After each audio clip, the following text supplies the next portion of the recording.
Barcelona তারা এমন একটি টিম, তারা খেলার আগে ডিসাইড করে ফেলে যে বিপক্ষ টিমকে বিধ্বংস করতে যাচ্ছে।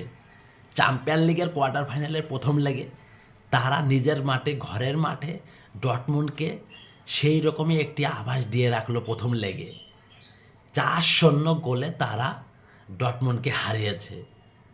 রাফিনা, লেভানডস্কি এবং লামিন ইয়ামালের অসাধারণ চারটি গোলে ইতিমধ্যেই পায় ডর্টমুন্ড।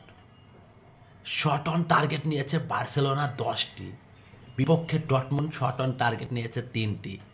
বার্সেলোনা 10টি শটের মধ্যে 4টিতে সফল। ডর্টমুন্ড 6টি কর্নার পেয়েছে, একটিতেও সফল হতে পারেনি এবং বিপক্ষ দল বার্সেলোনা কর্নার পেয়েছে 4টি। পাস অ্যাকুরেসি ছিল বার্সেলোনার 88% এবং ডর্টমুন্ডের 82%। এখান থেকে ডর্টমুন্ড বার্সেলোনার সাথে সমানে সমানে পাল্লা দিচ্ছে, আর অন্য কোথাও তারা বার্সেলোনার সাথে অ্যাকুরেট খেলা খেলতে পারেনি। দর্শকের চাপে তারা শেষ হয়ে গেছে।